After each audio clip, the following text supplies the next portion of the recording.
Hello.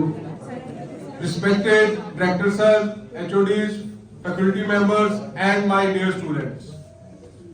Very good morning to all of you. Students, today we are here for a session on personality development. जैसे कि आप सब जानते हैं कि ये आज हमारा वर्कशॉप का सेकंड डे है. सो जो आज का सेशन होगा that will be on personality development, right? अब yesterday हमने जो सेशन किया that was on SWOT analysis.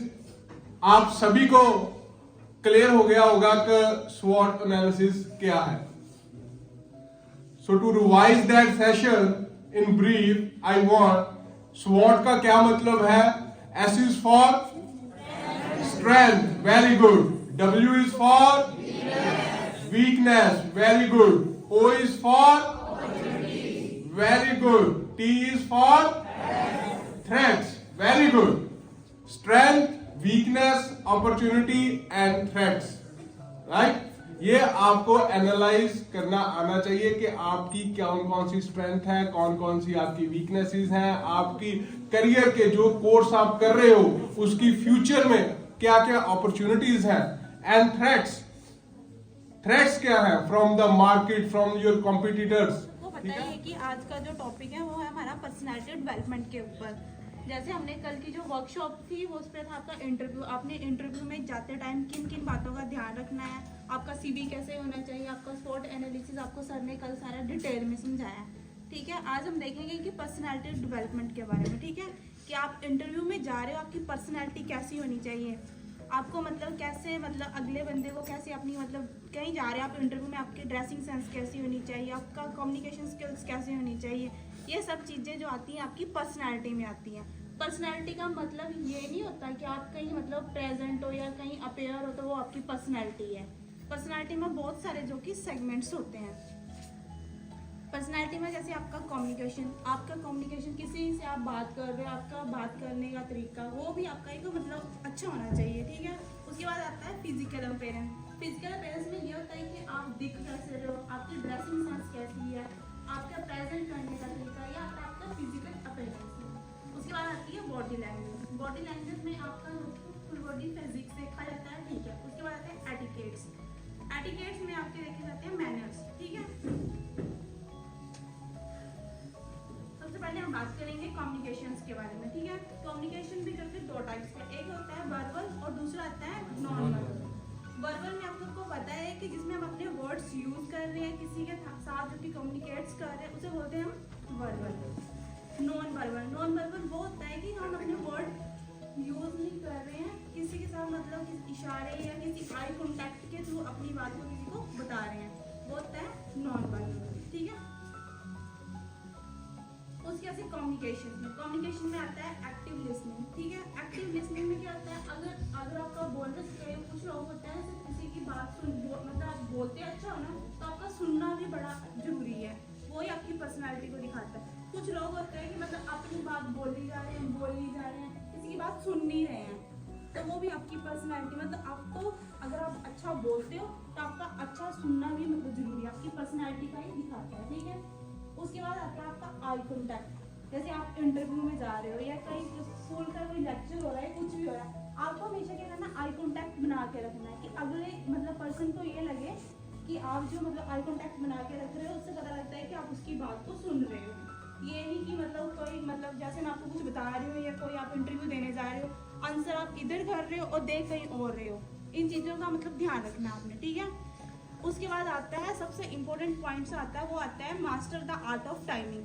सही टाइम पे क्या बोलना है. कुछ लोग होते हैं ना कि मतलब उनको हमेशा ही बोलते हैं कि अपनी जो मतलब अपनी राय देनी चाहिए, मतलब ऐसे नहीं बिन मांगे सलाह नहीं देनी चाहिए किसी को, जब टाइम है तभी दो. जैसे आता है हमारे master the art of timing. इसमें क्या होता है, कुछ लोग क्या करते हैं आपकी ना कमियां निकाल के चले जाते हैं और आपको पता भी नहीं लगता.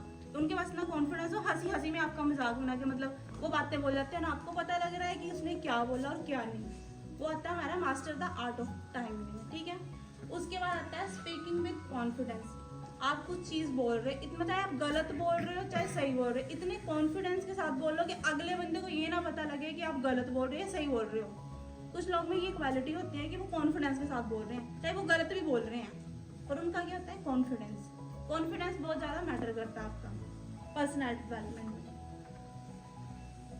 उसके बाद आता है आपका फिजिकल अपीयरेंस। ठीक है, फिजिकल अपीयरेंस में आपके देखे जाते हैं कि आपके जो ड्रेसिंग सेंस कैसी है, आपकी एसेसरीज कैसे हैं, आपके शूज़ कैसे हैं, ये सब चीज़ें आपके फिजिकल अपीयरेंस में देखी जाती हैं। ठीक है, आपको जब आप इंटरव्यू के लिए जा रहे हो तो आपके जो क्लोथ और जो कि आपके शूज़ होने चाहिए वो नीट और क्लीन होने चाहिए। ठीक है, कुछ लोग होते हैं नहीं कि मतलब अपने मतलब अब ये नहीं सोचना है कि अब हमने मतलब ब्रांडेड चीज़ें डालनी स्टार्ट कर देनी है। जो भी डाला है उसको नीट एंड क्लीन मतलब बिल्कुल साफ सुथरी होनी चाहिए। जैसे आप कुछ डाल रहे हो उसको आयरन करके प्रेस करके या वो चीज़ें का ध्यान रखना है। कोई भी इंसान आपको जब देखता है तो आपको नीचे से देखता है ऊपर की कि आपके शूज कैसे हैं, नीट है या क्लीन है, सब चीज़ें मतलब नोटिस होती हैं आपकी जब आप इंटरव्यू के टाइम पे वो चीज़ें। उसके बाद आता है जैसे आपकी एसेसरीज। कुछ लोग जो होते हैं ना जो इंटरव्यू के टाइम में जा रहे हैं, क्लास में आए कहीं नहीं जा रहे हैं, वो क्या करते हैं मोटी मोटी चेनें डाल लेते हैं, रिंग डाल ली, इतने मतलब शूज डालने का हर चीज़ का एक वे होता है कहाँ पे वो चीज़ करनी है, कहाँ। जैसे आप इंटरव्यू में जा रहे हो तो फॉर्मल में जाना है, अगर आप चेन वेयर कर रहे हो तो वो सिंपल या बेसिक सी होनी चाहिए, वॉच डालनी है, ये सब चीज़ें आपकी पर्सनैलिटी को दिखाती हैं। ठीक है, उसके बाद आता है कि आप जैसे परफ्यूम लगा रहे हैं, डिओड्रेंट्स लगा रहे हैं, वो क्या होनी चाहिए, उनकी जो स्मेल जैसे होती है फ्रेगनेंस वो होनी चाहिए, लाइट से होनी चाहिए।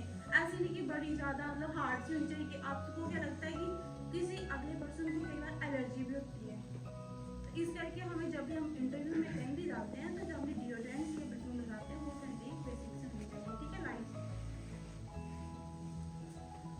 उसके बाद आती है आपकी बॉडी लैंग्वेज कि आपकी बॉडी लैंग्वेज में क्या, बॉडी लैंग्वेज में जब आप किसी को बात जिससे मतलब किसी से कुछ चीज़ समझा रहे हो, आपके हाथ कैसे वो जिस चीज़ को बताना, मतलब आपके हाथ की मूवमेंट वो चीज़ें देखी जाती है। ये भी नहीं कि अगर आप कुछ मतलब किसी को बताने लगे तो आप बड़े ही ज़्यादा अपने हाथ खोल रहे हो, ये चीज़ें वो बिल्कुल मतलब आपकी पर्सनैलिटी को दिखाती है कि। उसके बाद आती है आपकी स्माइल।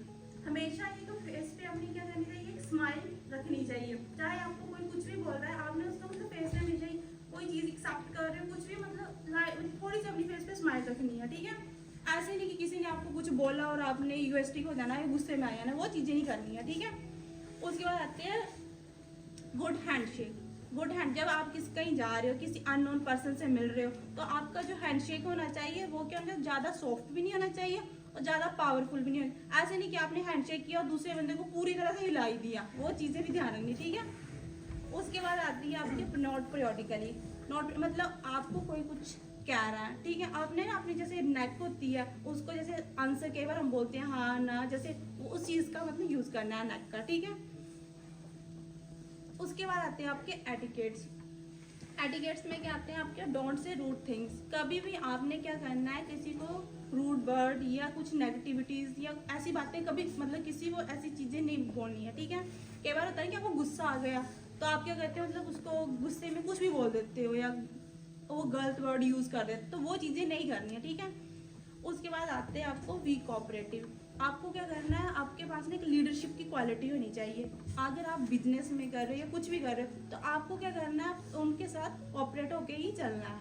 ये नहीं कि किसी ने कुछ किया और आपको गुस्सा आ गया, तो वो चीज़ें जो कि आगे जाके आपको दिख सकती हैं, क्योंकि हमें कभी भी किसी के साथ काम पड़ सकता है। ठीक है, तो उन चीज़ों का हमने ध्यान रखना है।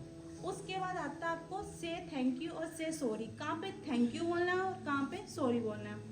जैसे आप कहीं इंटरव्यू में जा रहे हैं, क्लास में जा रहे हैं, तो कई बार क्या होता है कि आप लेट हो जाते हो, तो आपने क्या सॉरी नहीं बोल के उसको थैंक यू बोलना है, क्योंकि क्या अगर सॉरी बोलते हो वो गलत वे में जाएगा, अगर थैंक यू बोलोगे ना उसको तो इससे लगता है कि अगले बंदे को ये लगे कि आपको भी उसके टाइम की जो कि कदर है, तो वो चीज़ें थोड़ी ध्यान में रखनी है। और सॉरी तभी ही बोलना है जब आपको अपनी सॉरी जैसे कहीं नीड हो या आपको लगे कि नहीं मेरे से गलती हो, अपनी जो कि अपनी अपोलोजाइज करना है, तो वहाँ भी आपने सॉरी वर्ड का यूज़ करना है।